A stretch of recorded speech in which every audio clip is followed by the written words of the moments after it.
Alright, well, welcome to video 3 on the short Assegai.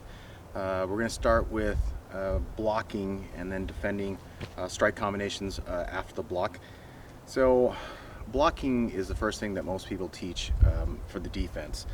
So blocking is good, but it's honestly the last thing that I want to do. So although we learn it first in sparring, I find that blocking is one of the last things I want to do. Although we'll start with it, just remember, without the sparring aspect, you truly won't figure out the awesome abilities of the Assegai and your own fighting abilities. So you got to spar this out, and we'll show you some sparring later. For right now, let's just go over the blocking. There's a couple different ways to block. So before we talked about the secondary primary edges, but you also have the flats. If I can get on the hand, I definitely want the edge on.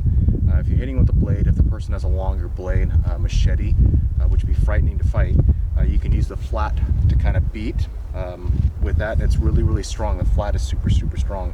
You may not want to ding up your edge. Although it's mild steel, it's pretty durable, so you won't, very low chance you're going to permanently damage the Assegai. But still, I don't want my edge on a machete if I can avoid it, or any blade. I want the edge on the hand or the forearm or whatever you can get. So for right now, we're going to start with the striking combinations you had before. We had our own combinations that we took off Flamenco. For the defense, we kind of changed it up a little bit because we want to go with the most common strikes. The most common strikes typically are just the 1 and 2. If somebody's using a machete, just think about a sword. They're going to come with this 1 and then 2. So we slightly changed the striking combinations on the defensive side. So this becomes 1 and 2, the most common strikes, and then low, 3, 4, and then 5. 5 can be to the midsection or low, and then 5 can also come to the high, so we say 5 low and 5 high.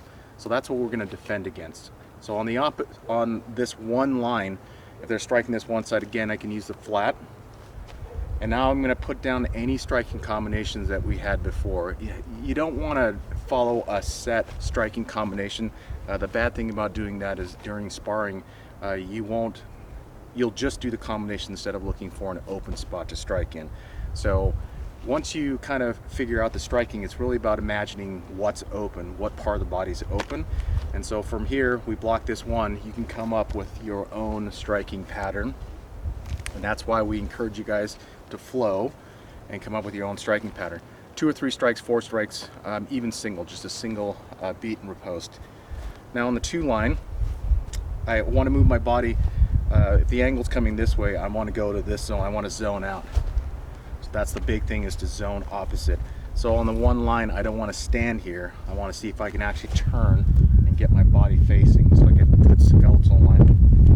So 1 line again, I can beat it and come right back. On the 2 line, I'm going to move to the opposite side for right now. Now on the 3 and 4 line, since they're coming low, I really don't like to turn and try to block like this. I just don't like it. So what I try to do is, we call it drop deflection and stick.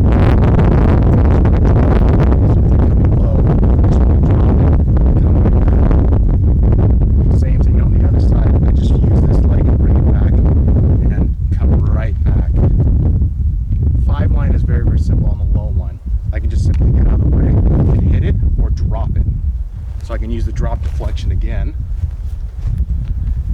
And honestly, the 5 line is deceptive, it's fast. A lot of times you'll sometimes use this, sometimes you'll use that to knock it away, and sometimes you'll even do this.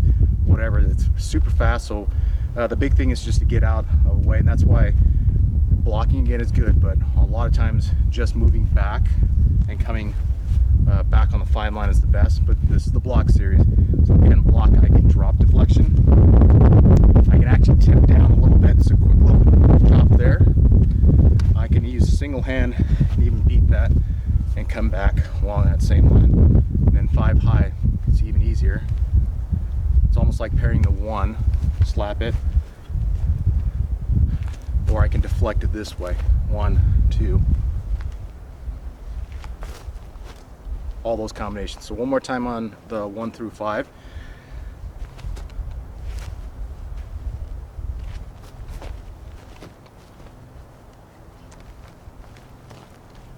Drop deflection.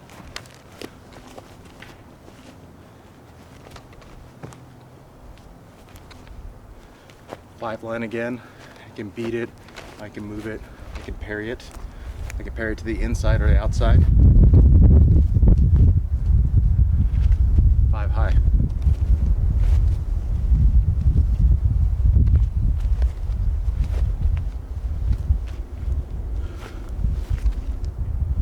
So those are some of the basic defenses. Again, we're covering the most common angles. Combinations just free flow, and once you kind of figure these patterns out, we'll go spar it out, and then you'll fine tune your own striking combinations to see what works best for you. That's lesson 3, blocks, and then followed by strike combinations.